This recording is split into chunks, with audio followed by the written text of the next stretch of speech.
Well, let's discuss the results of the MLB 2022 Hall of Fame voting.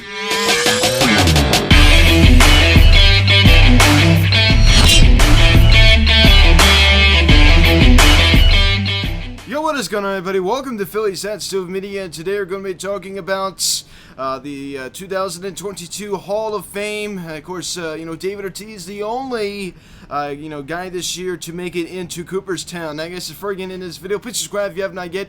Please hit the notification bell. Please like this video, comment on this video, share this video, and let's get into this. So this may look familiar to you, right? I mean, this is the old furniture at the old house. But the other studio was unavailable. Anyway, David Ortiz, the only player to be inducted into the Hall of Fame this year, right? And you need 75% of the votes to be elected, and David Ortiz received 77.9% of the vote. So you got 307 votes, and finishing in second place, Barry Bonds, who got 66% of the vote with 260 votes. And this is his final year on the Hall of Fame ballot, so he is done. So a lot of people believe he was snubbed. A lot of people believe he was snubbed, and I don't think I need to give my opinion on it anymore. I think my opinion's been pretty much made very, very clear that I do not think he was snubbed. I do not think he deserves to be in the Hall of Fame because of what he did, right? He's a cheater, right? I understand. Somebody made an excellent point. Yes, he put up great numbers when he hit the Pittsburgh Pirates when he most likely probably was not juicing. Take a look at the pictures. Take a look at the pictures. How small he was when he was with Pittsburgh, and then he goes to San Fran, and all of a sudden he's like this, right? I mean, it's just ridiculous.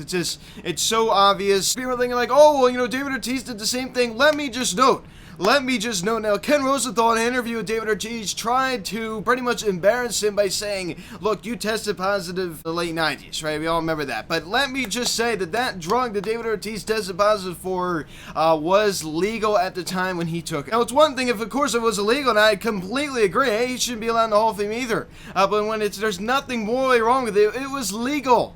It was legal at the time. So I do not think there's anything wrong with that at all. And Barry Bonds, once you cheat, you're done. You go take a look at Rafael Palmeiro. I made an excellent point, with somebody in the comment section. I was respectfully, writing back to them and saying, hey, I mean, this guy's saying like, oh, well, cheaters, there's still a good amount of cheaters in the Hall of Fame. Brought up David Ortiz. David Ortiz is not a cheater, as I just explained, with him not taking an illegal substance at the time. When I believe I was with the Minnesota Twins at that time, because he didn't go to Red Sox until 2003. But I made a really, really good point. I said, Rafael Palmeiro, right? Look at the career he had, right? With, the Rangers, and eventually he ended his career in Baltimore, and he was slouching, right? It's the end of his career. He's trying to make something happen. He's not doing too well, and guess what? He decided to go on performance-enhancing drugs, right? And, he's getting booed. Everybody knew what he was doing. He's getting booed and had to wear earplugs. He would have been easily a Hall of Famer, without a doubt. I mean, he had, over 500 career home runs. He had a Hall of Fame career. He would have easily made the Hall of Fame. Easily. And you know why he's not a Hall of Famer? Because he made that one mistake. Once you're a cheater, you're a cheater. And once you cheat, you're done. And I completely support that. So Barry Bonds off of the Hall of Fame ballot. He is done as he deserves to be. Baseball guy Sean, friend of the pod, who was supposed to come on this week, but unfortunately he was not in good health. But luckily, hopefully he will come on next week. But he did make an interesting point. He said Bud Selig, he definitely benefited off of Barry Bonds cheating, right? With all the TV revenue, and baseball benefited off of Barry Bonds cheating. And he did make a good point about that. How there is some hypocrisy at the commissioner's level, at the executive level, I guess you could say, right? There is some hypocrisy there, and I definitely agree with baseball guy Sean on that note, right? I definitely do believe that there is a certain level of hypocrisy on that level. And there's a lot of not nice guys in the Hall of Fame, right? We all know that. I mean, there's a lot of kind of guys that played, in their day who weren't really thought of as nice people. It just all that matters is, did you cheat? In my book, I mean, what matters is, did you cheat or not? And honestly, I kind of defended at one time, Pete Rose being allowed in the Hall of Fame. I'm kind of unsure about that. I just think that the way he handled it was completely wrong. I can kind of go either way on Pete Rose, because I think he's not a nice person, but he definitely had the numbers to get in, but he didn't cheat. Right, that's the one thing about Pete Rose. He didn't cheat. He didn't cheat. He didn't use, performance-enhancing drugs. He just bet on baseball, and he lied about it, and he handled it terribly. So I don't think he should be crucified the rest of his life like he's, doing now. I don't think. I think that's another example. Not a nice guy. Pete Rose, not a nice guy. I would not consider Pete Rose to be a nice guy. I would not. I do not consider Pete Rose to be a nice guy. But he definitely had probably one of the best players to ever play the game. Right? I mean, the all-time hit leader. Some remarkable career. So there's no doubt about that. And it says former Philly Scott Rowland will remain on the ballot for another year as he received 63.2% of the votes. And this next one is something I'm very, very upset about, as Curt Schilling, member in the 93 Phils, which is, I'm going to make, with this lockout, continue to go on, I'm going to make a video talking all about the 93 Phils. So maybe not next week. Well, hopefully the lockout's resolved. Even if the lockout is resolved, I hope I'm making a video. This is a good off-season video to talk about. But Curt Schilling off of the Hall of Fame ballots. So he is done, right? So he gets 58.6% of the votes.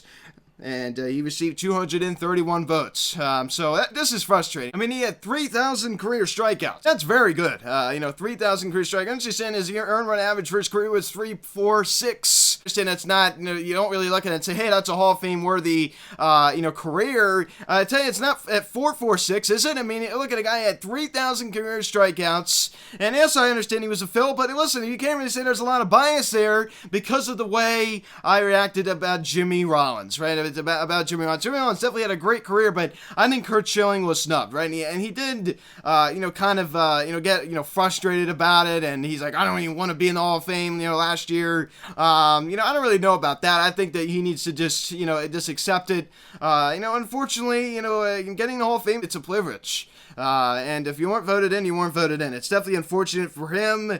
But 3,000 plus career strikeouts. I just think he belongs in the Hall of Fame. I understand some people that don't want to let him in. He's not a no doubt Hall of Famer. I'm not saying that he is. I don't think he's a no doubt Hall of Famer. I think he's a Hall of Famer. I don't consider him a no doubt Hall of Famer. But the guy played 19 years. I think he belongs in the Hall of Fame. That's just my opinion. And I think he was definitely snubbed there. As I said, former Phil, part of the 93 team. Part of that 93 team. And also former Phil Billy Wagner, former Met as well. Remember that hit, in 07, Iguchi off of, Billy Wagner to score Chase Utley. That was a remarkable come-from-behind victory, part of the Mets 07 collapse. Just go look that video up on YouTube. That was an amazing inning there, and he gets 51% of the votes. Alex Rodriguez, not even close. This is another guy. Going back to my argument about Barry Bonds, how I believe that he shouldn't be allowed in the Hall of Fame. Here's a guy, right, that had some legit years. I'm not going to lie, he had a lot of legit years, like Barry Bonds, had legit years where he was clean, where he wasn't, juicing. And listen, those were definitely legit numbers, but once you cheat, you cheat. And that's an example with Alex Rodriguez. Definitely had, if you take away the years he was juicing, he had a Hall of Fame career. No doubt. He did not need to take steroids. He'd be in the Hall of Fame. But because he cheated, I do not think he belongs in the Hall of Fame. And he didn't even come close. He didn't even come close to maybe making it this year, where he received 34.3% of the votes. He received 135 votes, ladies and gentlemen. Only received 135 votes. So not even close. Not even close. Another guy that liked the juice. This is it for him. Sammy Sosa, right? That was an amazing thing in the 1990s. Bonds, McGwire, Sosa. Definitely, that was, of course, that was, all the cheaters, but that was definitely interesting to watch. But his final year on the ballot, where he received 18.5% of the votes and only received 73 votes. Another guy that is, the guy that bites the dust when it comes to the MLB Hall of Fame ballot. He is done. Final year on the ballots. And former Phil Jimmy Rollins, we go take a look at him, and, received only 9.4% of the vote. Not even close. Again, this is another guy who I do not think will be making the Hall of Fame. And I understand this is going to make a lot of people upset. I just don't think he's a Hall of Famer. Career batting average of 262. Unless you have 500 plus career home runs like Mike Schmidt did. Mike Schmidt career average 268. But you know why he's in the MLB Hall of Fame? He's the best third baseman of all time, no question. I think in 15 years, unfortunately, I won't be saying that anymore. But as of right now, he is. He definitely had a all-game career because of what he did hitting the ball over the wall. And Jimmy Rollins, I mean, of course, he didn't have that same power. And one thing I forgot to talk about while briefly discussing whether Jimmy Rollins should be in the Hall of Fame or not is his defense. I mean, his defense was great. He was a really, really great defender, and that definitely is helping him, right? I mean, he not so much towards the end of his career, but Jimmy Rollins primarily was a very, very good defender. So I will give him that. It's over at shortstop. He was a very, very good defender. Also, some names that got that just got pretty much no votes and will be not continuing their name on the ballots. And one of them is former Philly Ryan Howard, as we expected. Only got 8 votes, 2% of the votes. Prince Fielder, another guy that just didn't play long enough. I think if he had played long enough, of course, that neck injury he had when he was in Texas, really that was sad. And that was really, really sad. You got Jake Peavy and Carl Crawford getting no votes. AJ Brzezinski, that was a no-brainer not to vote him in. And Jonathan Papelbon, another former Phil, not making into the Hall. Just didn't play long enough. This is the simple fact. And also, I don't think a lot of people like his personality. Most of the reason why is just because he didn't play long enough. But one cool thing about Jonathan Papelbon is he is the all-time saves leader for the Boston Red Sox and the Philadelphia Phillies. I thought that was pretty interesting. So that's pretty cool. That is pretty cool. I mean, like him or not, that's definitely an accomplishment. Definitely had a very, very great career. Just not Hall of Fame worthy. He didn't play long enough. You got to have a certain amount of longevity. He doesn't have that going for him. He did not have that going for him. So congratulations to David Ortiz. I'll talk about David Ortiz more on Saturday. A guy I grew up admiring, right? I remember his 500 career home run in 2015. I remember just watching so many videos of him, hitting home runs as a kid, right? And he was drafted by the Seattle Mariners. He gets cut from the Twins after hitting 20 home runs. A lot of people do not know he played for the Minnesota Twins. Of course, wore number 27. Then he goes to Red Sox, switches his number to 34, which also does mean a little bit to me with Harper, right? That was his old number. So definitely had a remarkable career with the Boston Red Sox. By far the clutchest hitter in Red Sox history, by far. So congratulations to Big Papi Ortiz. Well-deserved spot in the Hall of Fame. And yes, he did test positive in the late 90s, but it was legal at the time he took it. So there's nothing wrong with that. There was nothing morally wrong with that when it's legal. There's nothing wrong. There's nothing wrong with that. So Barry Bonds, I'm still sticking with it, does not belong in the Hall of Fame, and justice was served in my opinion. So guys, thanks so much for watching this video. Please subscribe if you have not yet. Please hit the notification bell. Please like this video, comment on this video, share this video, share the social media link in the description section. Phillies Hot Stove Media, Instagram, TikTok, Instagram. Follow me on Twitter at PHotStoveMedia. Call or text 267-225-3292. Email it. PhilliesHotStoveMedia@gmail.com. So guys, thanks for watching. I'll see you all on Saturday for the weekly update. I'm Luke, and I'll talk to you all later. I'll see you guys.